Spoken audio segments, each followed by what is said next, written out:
Hey there, so today I want to talk about automatic serialization, how you can do it, and how I specifically did it, and just some thoughts on it, pretty much.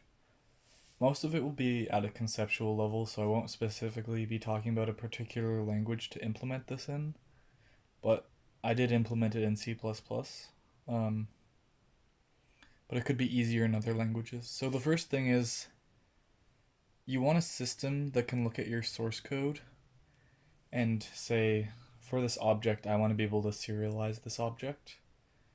And yeah, that's pretty much what I wanted to happen. And the first kind of step, and this kind of came out of how I approached the problem, is that I start with like a simple approach, right? So for integers, for very basic data types like doubles, floats, boolean, stuff like that, that's easy to do because of a certain property, and this property has to do with the fact that the data associated with an instance of an object of that type is the same across all possible states of that type. So like, if you have an integer, it's like 1, 2, 3, 4, but the amount of data that 4 takes up is the exact same that 1 takes up. And so what that means is if you have a buffer containing exactly an integer, then you can pull that out and directly almost like cast it into the type you need. You could just like mem copy it in and it'll work, right? So that's kind of a fundamental property that it's a property that helps us out. And an example where that's not true is if you look at something like a string, because a string is a variable sized object, but in terms of what's on like the what's being operated on like the client code, when it's passed around, it is always the same size because the data that's holding the actual string is usually stored in dynamic memory. So it's like it's just on in the source code when we're operating with a string, or if we're operating on like a vector, the actual data being stored is not directly in the class itself, but it's in the memory that the pointer in the class points to. So yeah, that's the difference. There's two different types of objects, and I just call the first one like a fixed size type, which means that all instances of that type will always have the same size, whereas variable size types, given two different types, they can both hold different amounts of data, right? So, you can have a vector that holds 1, 2, or you can have your vector that holds like 1, 2, 3, 4, and they both take up different amount of space. One takes up the size of two um, integers, and one takes up the size of four. Obviously, there's pointers and stuff, but I'm just kind of not caring about that. Right. So we kind of realize the different types we have going on here, and that's an interesting thought. And where we can start is with the vector, um, because when you have a buffer, so I'm just gonna, there's a bunch of bytes in there, there's a bunch of information, um, but at the end of the day, what's stored in there is a vector of integers. But how do we extract it out, right? That's the question now. Um, well, if we know that our buffer only contains a vector, and we know that the type that the vector holds is an integer, then we know that this is composed up of a bunch of integers, right? So if we know the size of an int, we know that this must be a multiple of the size of an integer because a vector of type integer holds a sequence of integers. So we can cut that up into equal sizes, and then for each one we can extract out the integer. And here is kind of where I want to start talking about the architecture of this system, because we had discussed before that it's easy for any fixed size type to extract it from a buffer and deserialize that information. So we have a function which is like deserialize for an integer, which takes in like the buffer and returns to us the integer, right? So that's something we have. But it assumes that the buffer is a buffer only containing an integer. So architecturally, what we might want to do is, once we know that we're dealing with a vector of integers, we can kind of chop it into its little pieces, grab one of those pieces, which is like a sub buffer, and reuse our deserialize int function. Because what we're trying to do is build up our knowledge from the ground up and also build up our functionality and utility from the ground up. And that's a good way to stay motivated when you're working on something like this. At the end of the day, you might want to come back to it and re-architect when this system no longer works, but this is a good way of getting a working system in one day, I would say. Right, so we're going to reuse our deserialized functions for every um, fixed type, fixed size type, right? Because we have those. That was an assumption that I made because I told you guys it's easy to make those because we just have to kind of cast it out. There's no special work that has to go on. But what we also just added is that we now have the ability to deserialize a vector given some type that it holds as long as t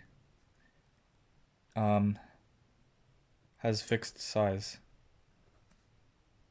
or t is a type with fixed size, aka it's not a vector, it's not a string, it's something simple, it's like a bool. So that gives us a new thing, right? Um, that's good.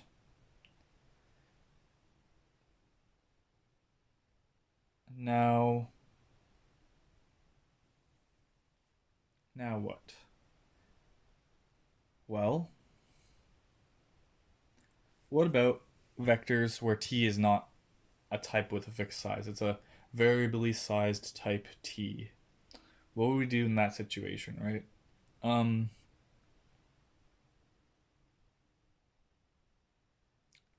Now that's a harder situation to deal with because now we have our buffer and there's objects in here with different sizes.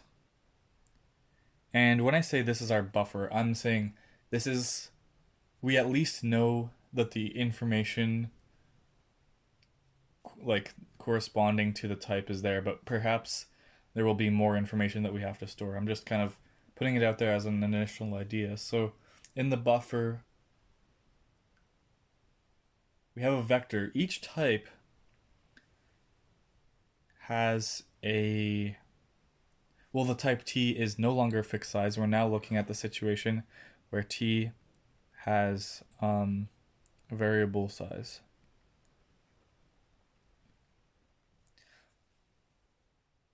Right. So how can we deal with that?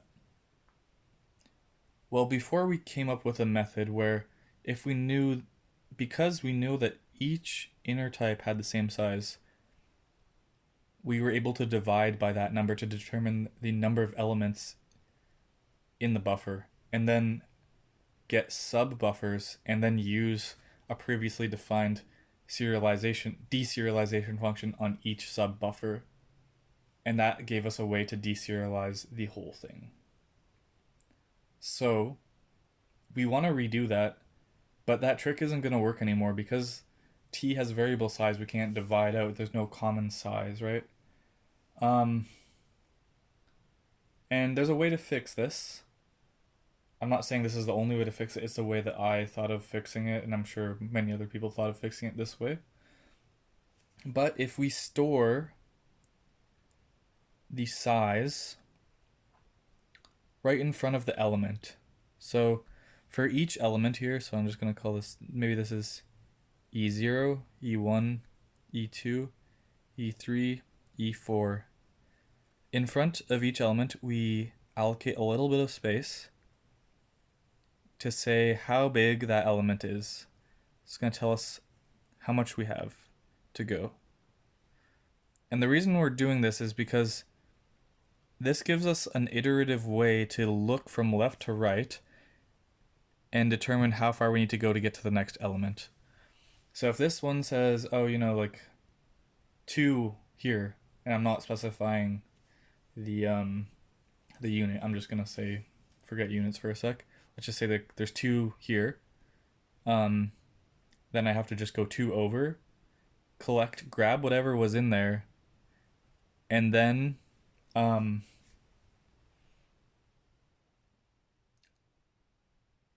we know that if we had the deserialization function for the type t, we could then grab that and pass it in to the deserialize function for type t, and that would work, and that would give us back our type t. So this gives us a way to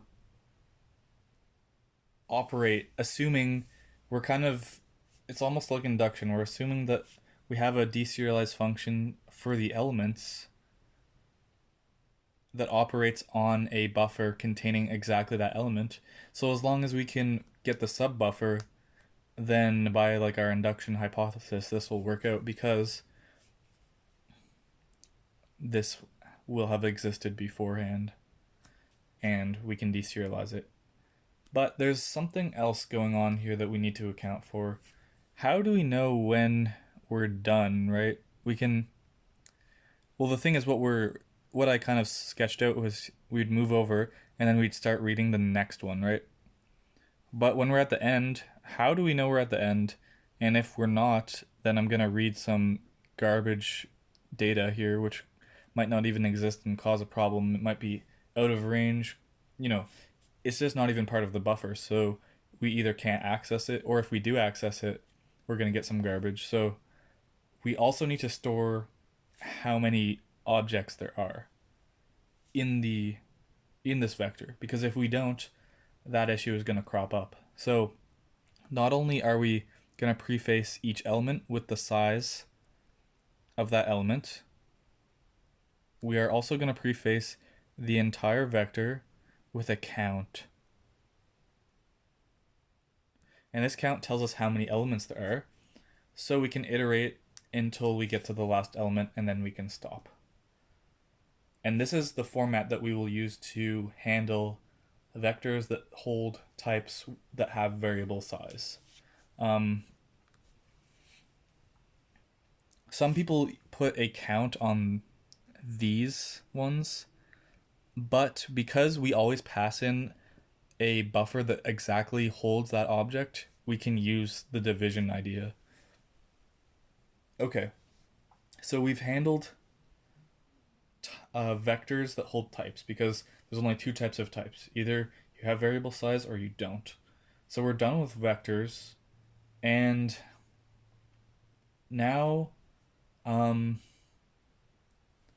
we want to handle classes, I guess. So custom types that we define. And so for a class, how does it differ now? Well, what is a class? A class, in a very simplified manner, holds a bunch of attributes. So attribute 1, attribute 2, attribute 3, and so on but it stops at some finite number of attributes. Obviously, we're on the computer. Um, so we have our class, and each one has a type, type 1, type 2, all the way to type n. And, well, how can we store this in memory? Well, hopefully we can just take this class, and if it's getting serialized, the most standard way I'd expect is, we'd have attribute 1 in one section, attribute 2 in one section, and so on up to like attribute n. So, we put that one in there, put that guy there, and then attribute n at the end, right, in the buffer. We at least need that much information, or else we're going to have a loss of information. We can't pull it back out, right? So we need to store that. And what we do is we assume that each type here that has been used already has a deserialized function. And this is, again, a similar idea that we did here where we're assuming that we can deserialize the objects inside. And just to be a little more formal, like with the vector, if you think about it, a vector contain a type of variable size, or more specifically, a vector could hold a vector that holds a vector that holds a vector, but eventually maybe it holds a string. But a string is a vector holding a type with fixed size, namely, like, you could think of it as a character.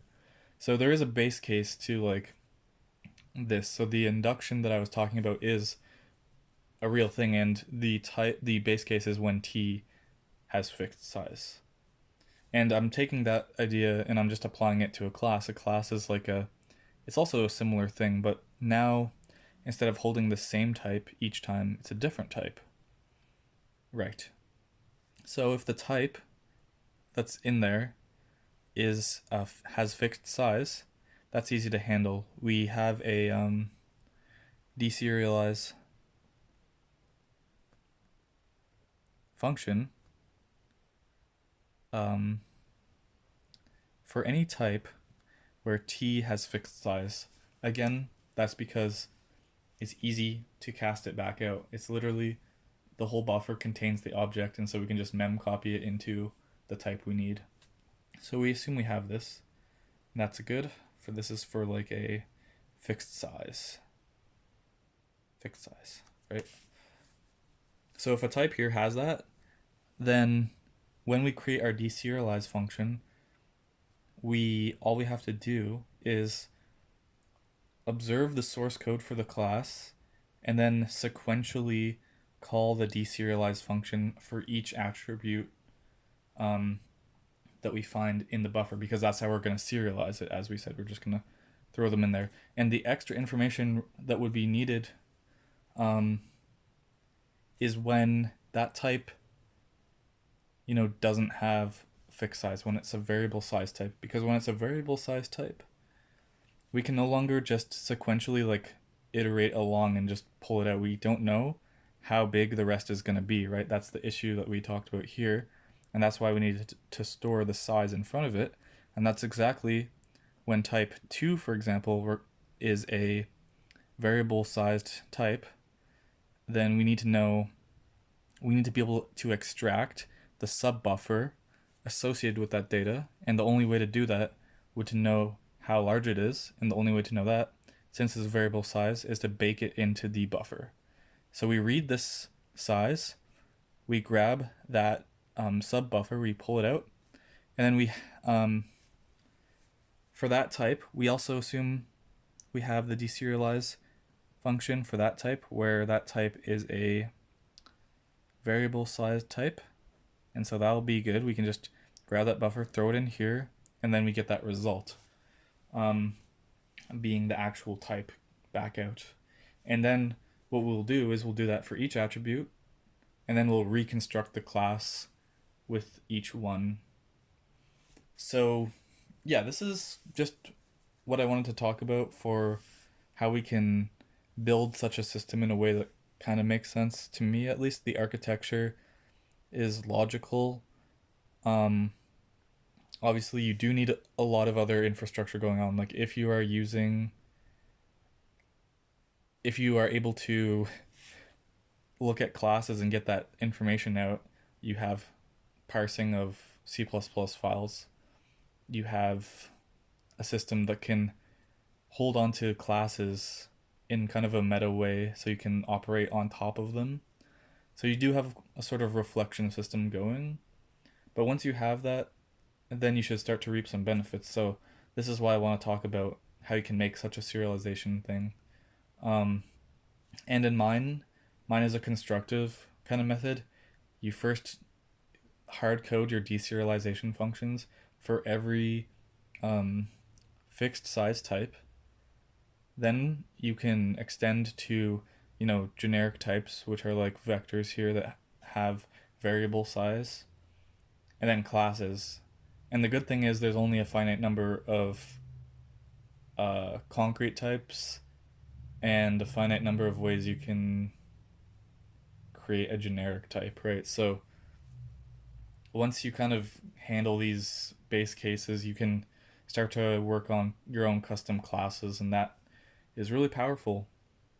Like the use case that I am using it for is I want to just make objects and be able to send them across the network, and I can do that now. Like I don't need to ever serialize something ever again, which is a nice thing for me. And that's about it. Yeah.